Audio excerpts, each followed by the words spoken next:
Okay, we'll go ahead and begin our weekly road and bridge meeting. We do have a full agenda today, so we're gonna try to move through things as efficiently as possible.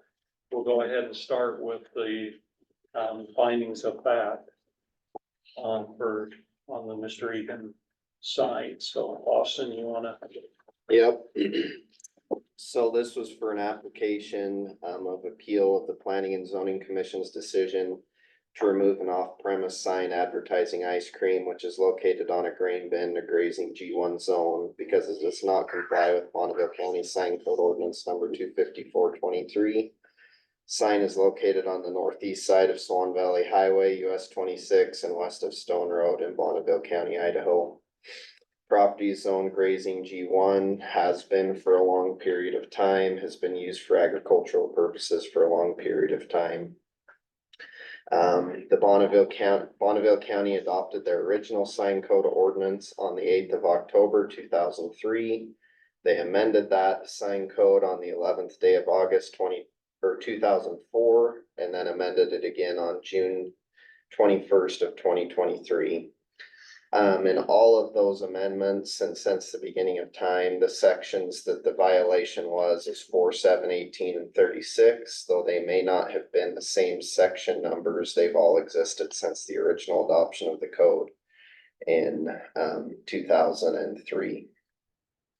So just going over a little bit of the analysis and the conclusion of law. So we'll start with B, the definition of an off-premise sign. Any sign which directs attention to use, products, commodity, or service not related to the premise on which it is located. According to the county sign ordinance, these types of signs off-premise are allowed only in HC1, C2, INM1, INM2, and INM3 zones. C, the appellant noted in his application that his first reason for appeal was he was appealing because no additional research was done in between the February 24th, 2024 meeting and April 2024 meeting. Should be noted that staff research was indeed done upon which the state requirements for signs were found. The jurisdiction having authority can be more restrictive than the state requirement, but not less restrictive. Upon finding this, no additional research was in fact done because it was found a state permit had not been obtained for the sign, which would have been required.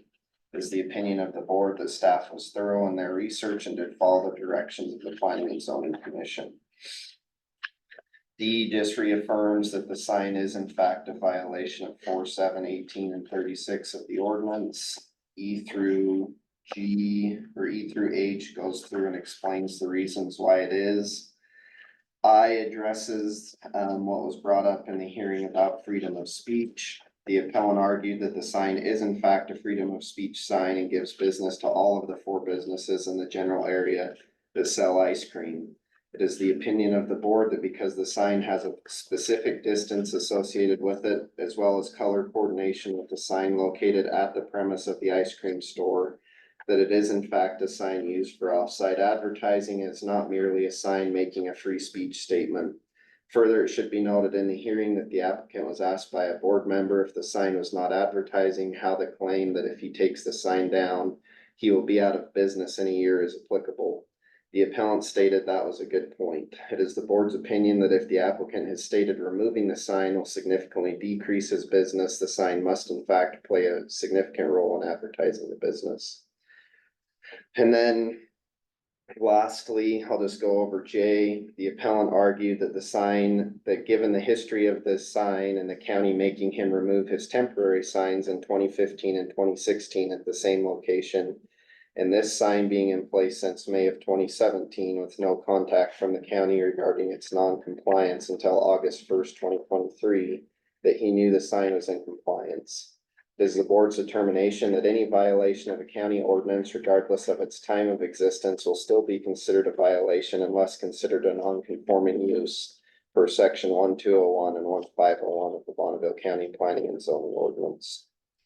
So given all that, based upon the above facts, it is the Bonneville County Commissioner's decision that the Planning and Zoning Commission did not err in their decision to uphold the administrator's decision to remove an off-premise sign advertising ice cream, which is located on a grain bin in a G1 zone, because it does not comply with the Bonneville County sign ordinance number 254-23, hereby denies this request for appeal.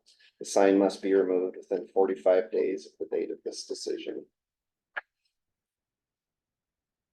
Any questions? Any discussion? So I thought a lot about this. From the day of the hearing, I've expressed my opinion to Austin that, I can't get past the fact that he was given permission, in my opinion. Based on three witnesses, basically. We had testimony from two and then a letter from one that said, yes, he was told that, number one, he didn't need a permit, and number two, that he could go ahead and do it. Well, he mentioned that he was told that the others were told by him that he had permission, so That's true. that was hearsay, one more level removed.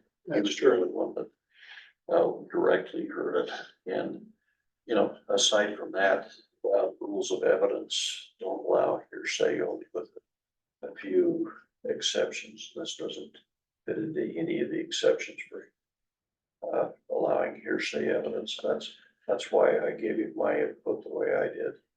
But when you combined the hearsay with the fact that the county didn't make him take that down, where they had made him take it down twice, to me, that makes it credible. Well, I think that's addressed. Non-conforming use does not create a grandfather right.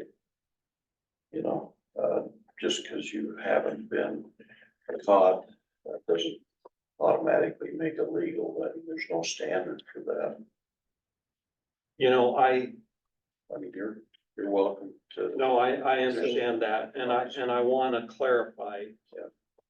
My decision does not in any way reflect on Austin as the administrator. He did his job right.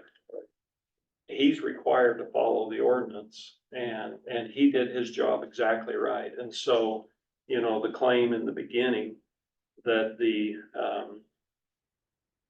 that it was alleged that there was an error in the order. There was no error in the order. You did the right thing. That was your job.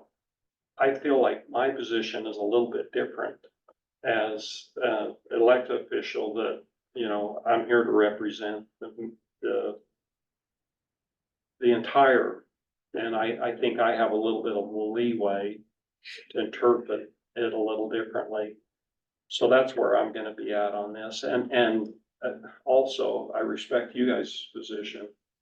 And that's why there's a board of commissioners. Right. But on this one, I just can't get past that, so I'm gonna be a no on it. Okay, well, I'm obviously gonna be a yes, because this is a quasi judicial type hearing. You have to follow some of the judicial rules for things like that.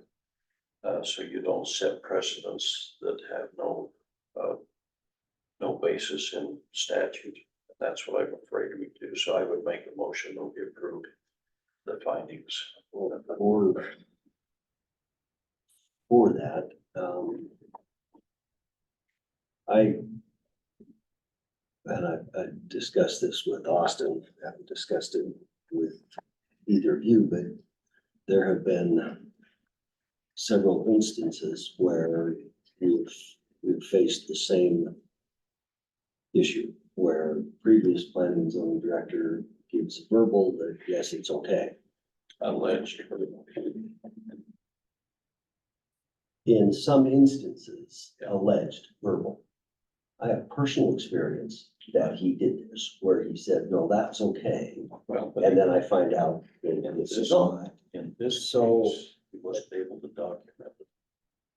No, my personal experience is that the previous planning and zoning director did that on a fairly regular basis, so I don't find that to be an obviously dishonest statement, because I think there's evidence that he did that. The question is, even having done that,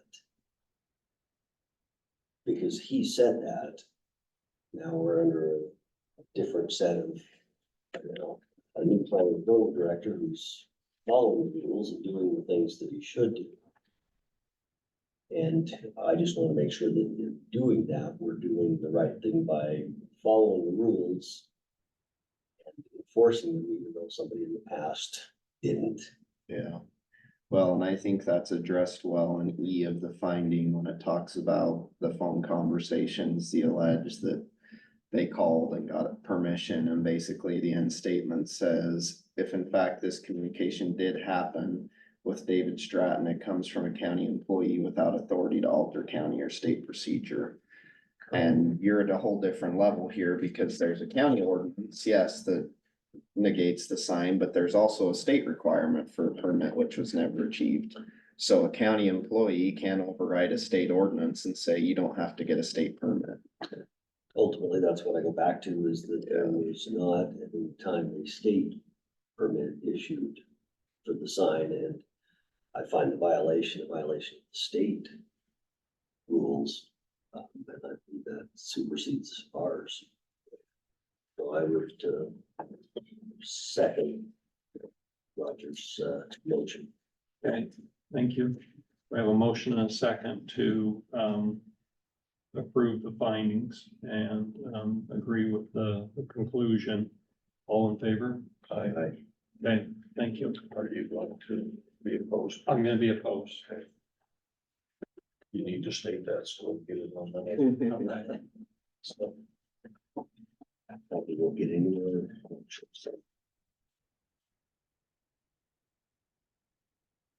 Should be on the last page, or the second to last page. Okay, that wraps that up. for All now. right, So thank you. Yeah. I appreciate your work on this, Austin. I know this has been a pretty long, you have put an extraordinary amount of work in this, so I appreciate what you did. Should we go ahead and move to the right of way then for? Yeah, there's three different things with right away with Mr. Scott, so. Okay, go ahead. So the first one is basically a scope of work to work on the 5th East, 49th South right of way acquisition for the signal project that's at that location. The proposal is for $36,153. It is with Michael Scott from Morocco Engineering. He's gonna be working with Keller Associates, who's the engineers designing. If you're okay with this, I'll work on getting an actual agreement with Michael Scott here so you can sign it. But I just wanted to bring that to you and make sure you're aware of what it is and see if you're okay with the scope of work. that's the intersection for the signal. Yes. Yeah, I think so. You guys? Yeah. I am. Okay, Michael, I don't see a place for a signature on what you sent over. Right, I think what we'll have to do is put together an engineering services agreement. Okay. We won't be working as a sub for civil science, we'll just be working as Horrocks doing right-of-way services. So I'll have our department put together a draft engineering services agreement, if that works okay, and attach all of the. And then I'll get that back with the commissioners for signature on that. Okay. Sounds good. Thank you. Mhm. The second one is on parcel 11. Michael Scott has written a memo and it's for an administrative settlement justification. The initial fair market value for parcel number 11 was $19,472.81. The administrative settlement is proposed at $20,527.19 for a total consideration of $40,000. This is parcel 11 is a 1.49 acre parcel owned by Robert Bott. Parcel is improved with a single family residential dwelling, multiple outbuildings and typical landscaping improvements. During negotiations, the owner noted that he purchased land improvements for future business development. The owner felt that based on his purchase price 1 year ago, which represented transitional value to be higher than the typical single family residential values offered. Based on the data collected from local realtors, single family will demand $2 to $2.25 a square foot value, while the R2 zone multifamily properties reflect at a $3.50 square foot value. Offer was of $3 was sent to the owner. The owner came back and basically went back and forth, further negotiations on the owner's load. And I sent an impasse letter and a possession agreement. That was what we'd agreed to earlier. The owner finally responded that he will settle for a total compensation of $40,000. It is, Michael Scott's opinion and my opinion that, doing the $40,000 with this administrative settlement would save it going to eminent domain and court costs, and both of us recommend that you agree with this administrative settlement. I make a motion that we agree with the administrative settlement. Okay, Second. okay. Motion and a second to agree. Any discussion? All in favor? Aye. Okay, aye. Okay, thank you. The second or the third thing is a discussion about parcel 9. Parcel 9 is owned by Mary Ann Wagner. And she has gone back and forth a number of different times with what she thinks that she will agree to. Michael, do you want to go through that a little bit with them and kind of update them on exactly what she's done? Yeah, I can. Let me pull up her attachment here. Yeah, she's been kind of slow to respond on a consistent basis, but generally we've gone back and forth a couple of times. We didn't get down to really a lot of particulars until just recently. And I don't think she has too many issues with the land compensation and whatnot, but she's looking at a couple of issues here. They had a comparative market analysis done by a local realtor. And what they attempted to do, as far as I could see, was do what they call a before and after appraisal that would normally be done if there's considerable damages to a property. Unfortunately, the comparative market analysis, in my opinion, and that's all it is my opinion, was poorly done because there was no adjustments made to any of the sales used in either of them. They did two different comparative market analysis to try to come up with damages to the property because the road's going to be closer to the house. But then they came down with a different number than what their comparative market analysis even showed. So I wouldn't say that comparative market analysis is really legitimate in a lot of ways, but I guess it is what it is. But they didn't take the effort to make any adjustments to any of the comparables. They wanted concrete work done so that they could use their driveway, but back around so they could pull out forward onto First Street.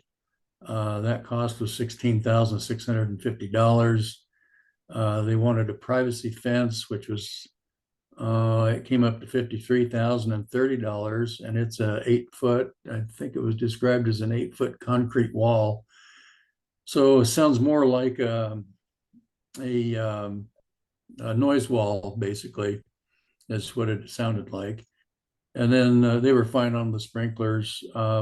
We gave them $1,000 for the sprinkler system, and then to retrofit it, cap and reset it. And then they wanted us to negotiate the partial release from the mortgage holder.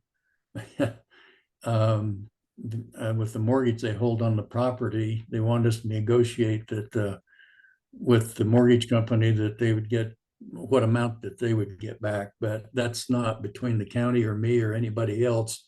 That's between the title company getting the partial release and the mortgage holder. The mortgage holder can demand anything they want on the payments made. So we really can't get involved in that at this point. So basically she came up with a number $75,680 is what they hereby demand, according to the letter. And it would resolve all the matters involved. And they've included the $5,000 to restore the property for items such as grass, trees, and permanent easement, which is basically permanent easement is included as a land compensation and not the other improvements like landscaping. So that's kind of where we're at is she would settle for $75,680 according to this letter. And then she had all the attachments with that letter, of course, that I forwarded to Lance, the comparables. Just What was the fair market value assigned? let me pull that up. I think the last offer we had, let's see here.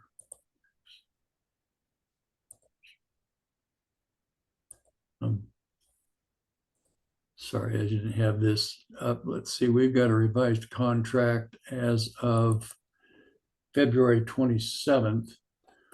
And we offered her the $2 a square foot for the property, for residential property, which was pretty much going rate between 2 and 2 1/4, and then applied that to the permanent easement.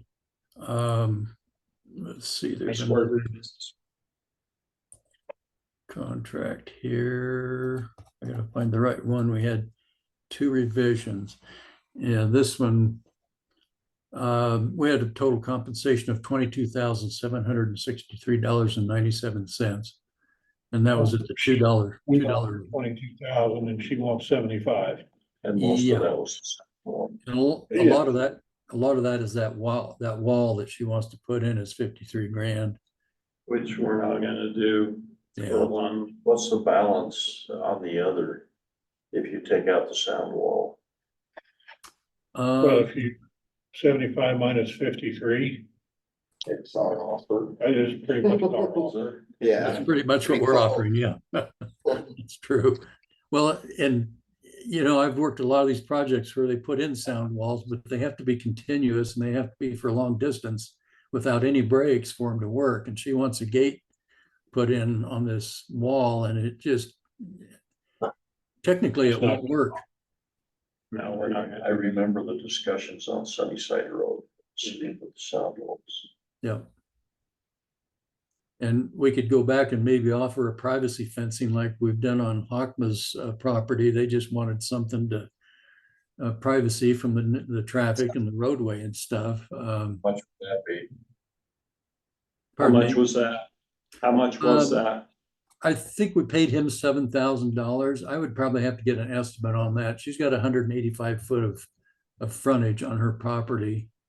And we could get a cost estimate on a 6-foot vinyl fence or something like that. And go back and counter offer potentially. So we did that on one other property. Yes, we did. Yes, we did. Just 2 lots down from hers. I struggle a little bit with treating them differently. But doing one that just because someone else didn't ask for that privacy fence, they didn't get it. When they Right. see it go on their neighbor, they're. Well, privacy fence versus a sound wall. Yeah. The sound wall is, But did we Oh, offer? I her totally privacy get that, fence? but so I don't know that we necessarily offered the privacy fence. I think they brought it up and Yes. that's negotiations come into play is when the property owners are out there, they may know something about that. And if they offer something up to us like, well, could you do this? Then that's something we can work with, but I don't know that we always go out and say, hey, well, we offered them this. How about you get it too? that sure opens the door though, that when one person gets a privacy fence, the others are not gonna be happy. Yeah, They're gonna feel like the rug was pulled over there. it depends on what that fence looks like too, so, But we've done that, so that's already a done deal. yeah. And so if we went back to her and offered her a privacy fence and an amount for a privacy fence, it's gonna be substantially less than the 53,000. I think we should offer the vinyl fence. Well, we're not gonna do the wall. No, Well, if that's what it's gonna take, I'm not sure it will, but we need to send that, you send a message back, that's as far as we move. So do you understand that, Michael? Yeah, Revise, I got part of it. revise the offer back and say we offer a privacy fence and the unit price of what Hockman's got for a privacy fence. Okay, Offer it to her and see where it goes. It may end up going to eminent domain. the thing I think we've done how many, the right thing. how many total properties are there that we're dealing with? Do you remember how many total properties there are on this stretch? I believe there's 15 that we've got. Set Yeah, it I've got- on. I've got paperwork for a couple others. Yeah, I sent 4 back last week, and then I've got 2 more coming this week. So, and then we've got, I think all we've got left will be, there's the 4, there's parcel 9 that we just talked about, 11 is bought that we talked about.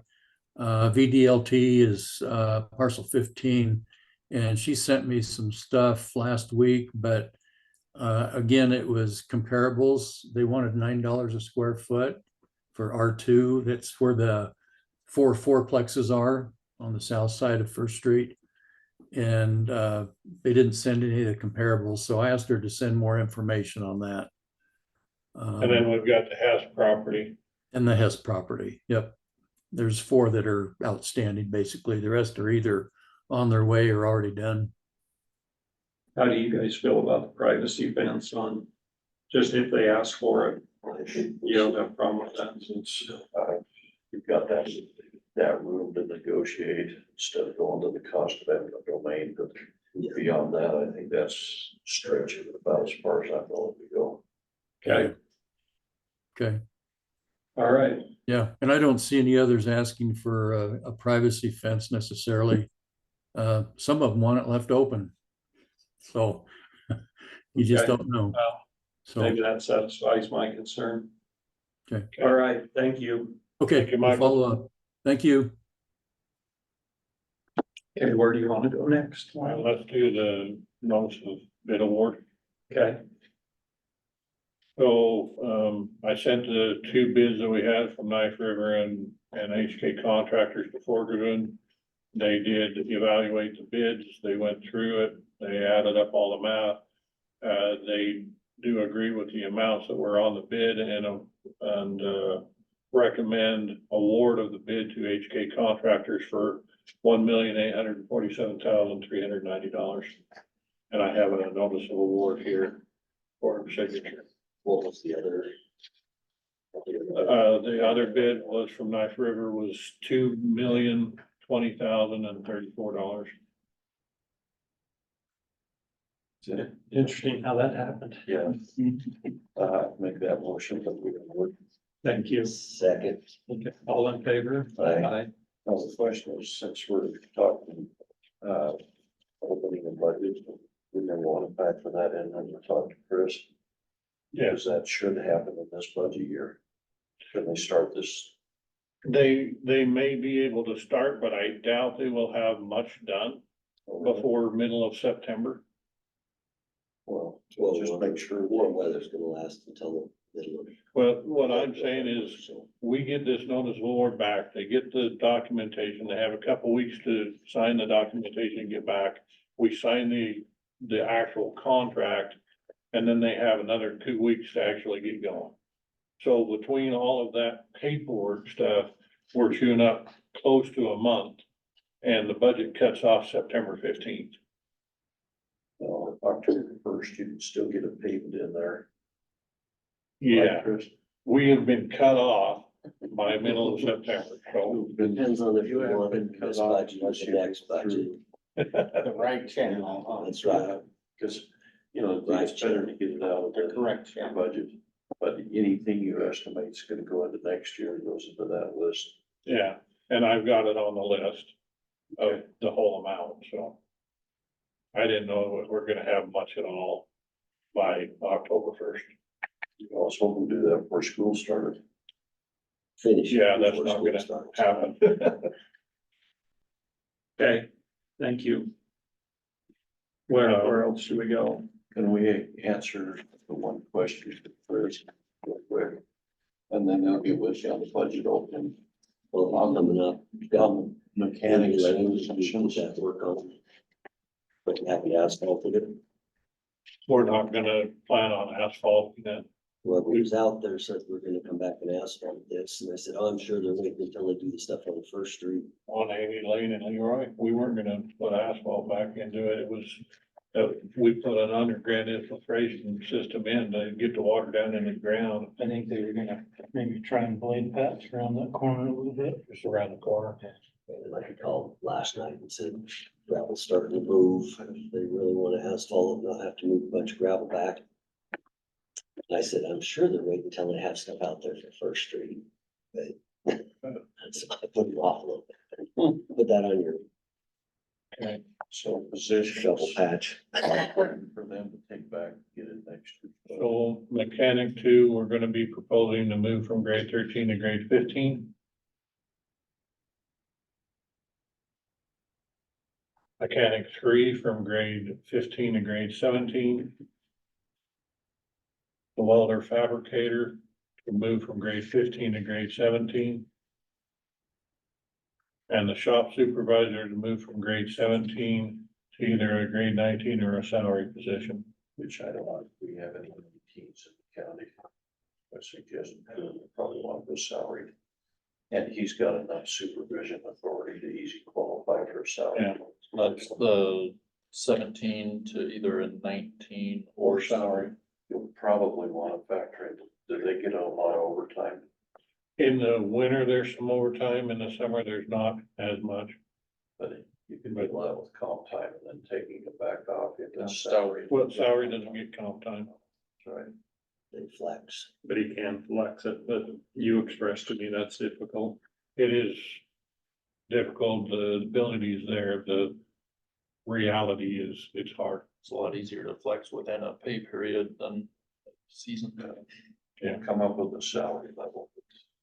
Would probably be equivalent, but I can come up with that and get it to Chris. Would it change the assistant road manager was another one that I had written down that Possibly, but not right now because we don't have currently an assistant road manager. when would you anticipate getting one? In this budget year, or next year? It would be into next budget year. Don't So, worry about it here. yeah, And then he's got the numbers for potential opening. Questions. I think you're okay on landfill. For road bridge, for a couple of these projects, we may have to have a budget opening. yeah.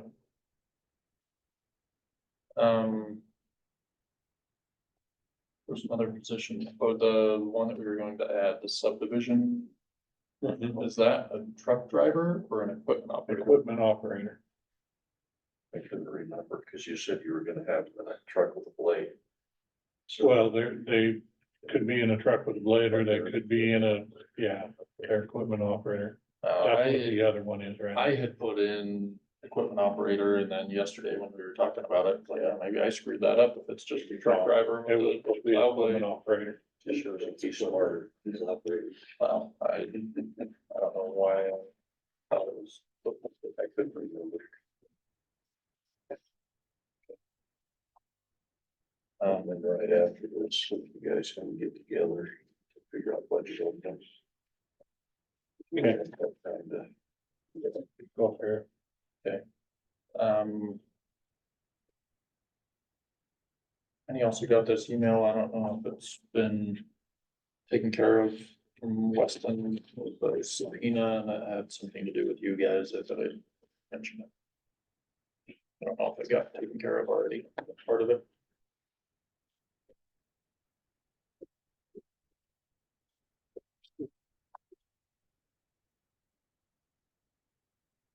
I don't know how much it affects the county, a lot of it So- is city. Yeah, I talked with Weston briefly about this and we had information that I had emailed Weston. It's been months and months and months ago. So I'll have to double check with him to see if he was able to get that over to this attorney. But What's it on? it's on, the little stub road off of, over by the wastewater treatment plant. What's the name of it? Glen Costa. On Glen Costa Road, that north piece that was considered private, but the home, they want to put a bike there, they want to put a path through there for public use. That's what it's on.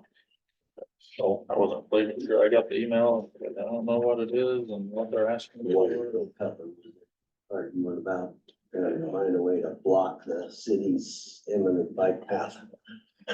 And then they were first, they were, Piece that I'm aware of, that Doyle and the city are on the same sides. I'll sue against somebody. and then, yeah, they're wanting, I need to check with IT about email correspondence. I don't even know what this is about. So, okay. Okay, are there open discussion items that we need to A do couple- before we close? I wanted to tell you that I did meet with Proj Engineering. They are gonna be revising their quote based on county standards. And, again, we're reminded that if they go to the county standards, we won't be able to apply for grants, for federal grants and stuff like that, cause there won't be the environmental stuff, so. What's that? Would we be on this project? If we had gone through with the scope of work they had, yes. But And the time frame for that would be how many years? I don't know, the strategic initiatives grant that we got for Iona Road was a pretty quick one, and we've already got the money in the bank. Any rumors about whether or not they're gonna do that again? There's I been haven't heard any. discussion, but they haven't come right out and said they're gonna do it again. That was given surplus money. Right. Yeah, that's We what they we have. have other projects that we could apply for to put in without the shovel ready. But we don't have anything else shovel ready. I guess I'd like to know how much less it's gonna be doing it. to I'll county have that standards. number in a couple weeks. So that, I mean, if it, you know, maybe it will be worth doing the federal standards, but Well- until we know that number. Yeah, I think overall, I mean, just in talking to some of the people along the street there, I think the reason that it's fair to go back and get the bid just to county standards is that gives us a comparative to what they're bidding it against, Yeah. right? Cause they're not bidding their projects to federal standards. well, they're not building, And they're not building it to Yeah. federal standards either, so I think that just gives us an idea as the numbers they're coming with versus. our Our numbers bid still for the may be federal. slightly Yeah. higher because we're gonna have more in-depth stuff and have to tie all of the stormwater together and all of the curb and gutter together It's all gotta be consistent. and all of the roadway together. I just don't want our numbers to be higher because we're government. And they're private. Yeah. That's what I can. We're, about. if we go through to try to get to the federal standards, we're always gonna be higher. Yeah, I get that. If there's a difference, yeah. Okay, You got a call from Wayne saying he's moved from IDT and Works. Yeah, I did, and I met with Wade yeah, he retired, so. okay, is there anything else? Bear Creek Road. Keller's working on a revised scope for that. They're gonna have it by the end of the month to Ain't me. been up yet. They haven't gone up there. They wanna go up soon and get some drills and cores upstream of the current stuff, and that's part of this proposal is to go out with a drill rig and actually try to drill at least 3 holes. Where the new cracks are. Yes. And that'll be part of the extended scope. How much traffic is that road getting? Have you been up there? The temporary road. Yeah. I bet it's getting a lot. Busy. So I'm going up there, in fact, this afternoon. to Back meet with there's the Forest occasional Service. trailers running up and down. Yeah, the Forest Service needs to try to get a replacement bridge for the Bear Creek trailhead. up through here, and they wanna meet with me this afternoon to see whether they can go through the slide or over the dam or somewhere else, so I'm Over gonna the go dam, up there. we need them to fix that bike path, so. Yeah, well, Over the that's, dam. I'm gonna be meeting with them this afternoon. Emergency services need that for emergency access to the fires. And then I was able to drive up last night and look at Eagle Pass just a little bit, and I took some pictures on what's there. And, upstream of the gate, yeah, I wasn't aware that he planted wheat, Yeah, and that's what he did, and I don't know if he's gonna keep that there, if he's gonna try to reseed it or what, but the clump grass, most of the clump grass is above where he seeded yeah, and below where he did stuff, and I think the clump grass looks better than what the wheat does. yeah. And then downstream of the gate was, There's not pretty much there. poor. Yeah, and with that soil type there, like we talked about, unless we hydro seed it or something, you won't get any. And even then, I'm afraid that you'd have to add a lot of it I to try to get it to stick. Yeah, it's fine. At least we've got some growing above the gate. We'll see how it works. Yeah. It'll give us an idea. So, thank you.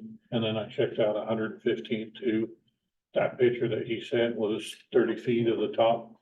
The rest of it where they applied it was good, and I thought about how we might solve some of them getting on before the mac chloride is actually set up. Close If we could just close the gate.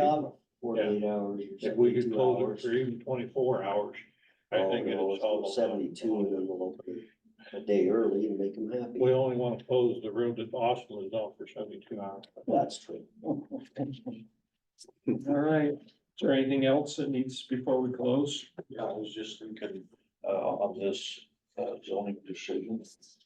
We probably need to make sure that we don't have any communications either. Yeah, With the 28 day, she actually. yeah, yeah. That's So good. I'll Doug Martin. And he talks to me Sunday, talk to him in a month. You know this, Doug. Yeah, but I mean, that's. In case we do file an appeal, Yeah, which I guess speculate before we will or not. it's appealed to district court. Is that where it's appealed from us? Yeah. David, have you got something here? Yeah, Weston got back with me on that Jake break ordinance. Here's a copy of it. I sent him a few comments. I'm just waiting to hear back on them, if he agrees with them or not. Just take a look at it. If you have any additional comments, send them to me. If not, I'll try and put that on the agenda for next week.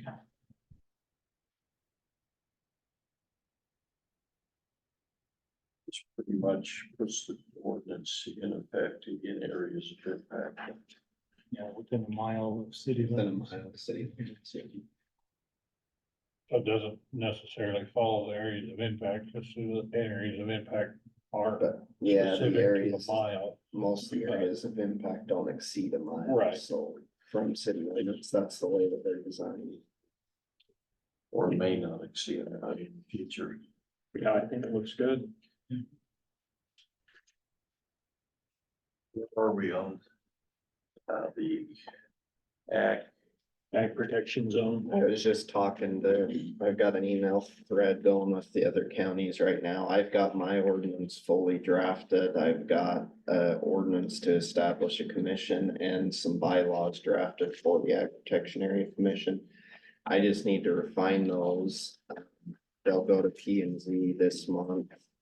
Then go to P and Z or P and Z next week, then P and Z for public hearing in August to you guys in September. And I'm gonna send them to Seth just to make sure that there's no changes that he thinks that's wrong in there. Nobody else. This county email thread is all the other county zoning administrators and nobody else has even attempted to draft anything yet. So I told them I would share my draft with them once I have it to a final point, so. strictly on area of impact. Yeah, area of impact, it's already gone to P and Z, we've got comments back, I've just gotta go make some revisions to the map based off of their comments. the agreement is good, and then that should be scheduled probably end of August or first part of September. I'd suggest first part of September because right before the fair. Yeah, and budget stuff. So that's, I've kind of just been trying to put both of those middle of September benchmark to that get would them be done, so. And then the third one is the requirements on recharge bids. So I was telling Brian before the meeting started, I met with Cooper Fritz from Water Resources yesterday. And he basically came in kind of upset that we were even pushing back at all, and I just said, hey, between me and you, there's no pushback from the county on having recharge and the importance of recharging water into the aquifer. We get that, we're supportive of that. I said, our concerns are the mining operations that are coming because of the basins being created and mitigating those effects until it opens as a recharge, one.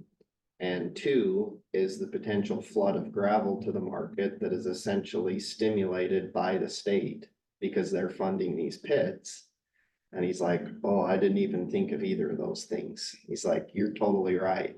Good. So we chatted for a while and he went back to his boss, emailed me yesterday afternoon. He said, what we've decided to do is in order for somebody to get a recharge permit, they have to come meet with the county and they have to have a letter from the county stating what requirements they'll have as any part of their recharge. So that makes it so I don't really need to change the ordinance, because if they come and say, well, hey, we're gonna create this pit and for the first year, our plan is to mine and sell the overburden, then my requirement letter that goes to IDWR will say, well, this will be a temporary gravel pit and it needs to go through a use hearing, so it meets the requirements of a gravel pit.